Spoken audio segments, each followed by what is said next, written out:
Hello friends, welcome to wow bake and more. ఈరోజు ఈ వీడియోలో నేను మీరు బేకరీకి వెళ్ళి కొనుక్కోవాల్సిన పని లేకుండా ఇంట్లోనే క్విక్గా టేస్టీగా టీ టైం కేక్ని ఎలా చేసుకోవాలో చూపిస్తున్నానండి.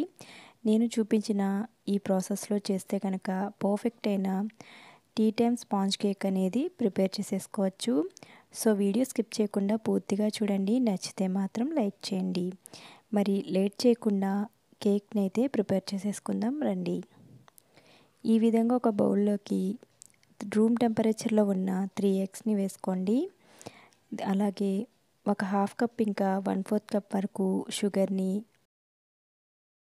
1/3 కప్ వరకు ఎలాంటి ఫ్లేవర్ లేని వెజిటేబుల్ ఆయిల్ని, ఇంకా ఫ్లేవర్ కోసం వెనిలా ఎసెన్స్ని వేసుకొని మొత్తం ఈ షుగర్ అంతా మెల్ట్ అయ్యేంత వరకు, ఈ ఎగ్స్ అన్నీ కూడా ఫోమీగా అయ్యేంత వరకు కూడా ఈ విధంగా విస్కర్తో బాగా మిక్స్ చేసేసుకోండి.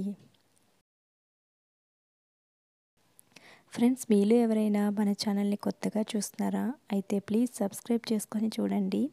దానివల్ల నాకు కూడా ఎంకరేజ్మెంట్గా ఉంటుంది కదా. చూస్తున్నారు కదా, ఈ విధంగా కన్సిస్టెన్సీ అనేది రావాలండి. చూస్తున్నారు కదా, ఇలా దీంట్లోనే మనం ఈ స్పెషల్ ఇంగ్రీడియంట్స్ అనేది యాడ్ చేస్తాము.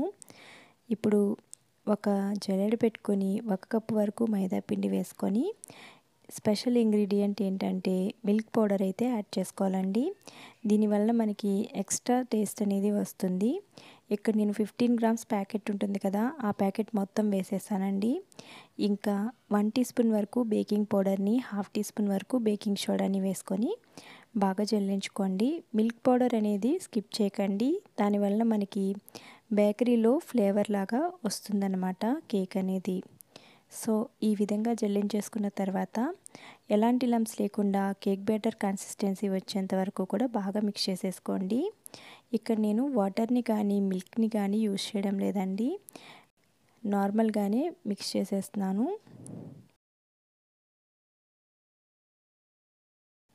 సో చూస్తున్నారు కదా, లంప్స్ అనేవి లేకుండా ఇలా సాఫ్ట్గా అయ్యేంత వరకు, రిబ్బన్ కన్సిస్టెన్సీ వచ్చేంత వరకు బ్యాటర్ అనేది మిక్స్ చేసేసుకోవాలి. చూస్తున్నారు కదా, ఈ కన్సిస్టెన్సీ ఉండేలా చూసుకోవాలండి. అప్పుడే మనకి పర్ఫెక్ట్ అయిన కేక్ అనేది వస్తుంది. నేను ఇక్కడ స్క్వేర్ టైప్ మోల్డ్ని తీసుకున్నాను. ఇది 6 ఇంచ్ స్క్వేర్ మోల్డ్ అండి. నేను ఆల్రెడీ ఆయిల్ గ్రీస్ చేసుకుని బటర్ పేపర్ని అయితే లైన్ చేసి ఉంచాను. ఈ బ్యాటర్ అంతా కూడా దీంట్లోకి ట్రాన్స్ఫర్ చేసేస్తున్నాను.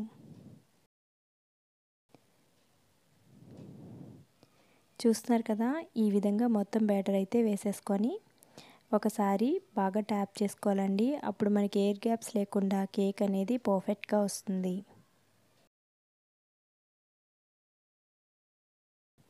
ఇప్పుడు ప్రీహీట్ చేసుకున్న కడాయిలో ఈ మోల్డ్ని ఉంచుకొని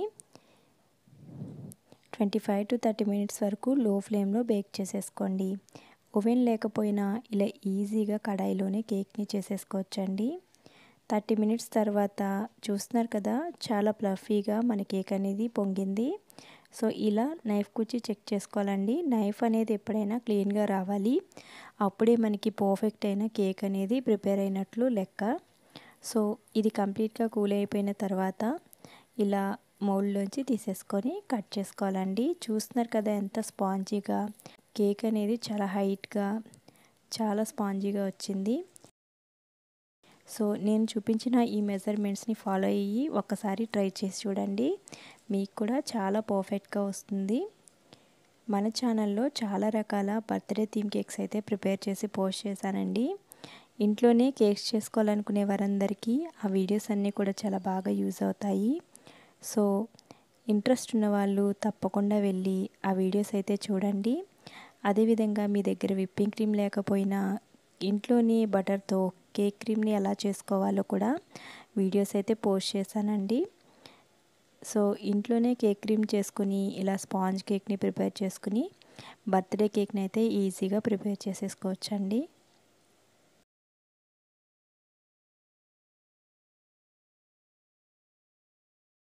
చూస్తున్నారు కదా, ఎంత స్పాంజీగా ప్లఫీగా మన కేక్ అనేది వచ్చిందో. Yummy yummy tasty tasty tea time sponge cake అనేది ప్రిపేర్ అయిపోయిందండి. అందరూ కూడా తప్పకుండా ట్రై చేసి ఎలా వచ్చిందనే విషయాన్ని కామెంట్ చేయండి. అదేవిధంగా ఈ వీడియో నచ్చితే మాత్రం లైక్ చేసి మీ ఫ్రెండ్స్ అండ్ ఫ్యామిలీతో షేర్ చేసుకోండి. మరిన్ని బేకింగ్ వీడియోస్ చూడడానికి ఛానల్ని అయితే తప్పకుండా సబ్స్క్రైబ్ చేసుకోండి. Thanks for watching.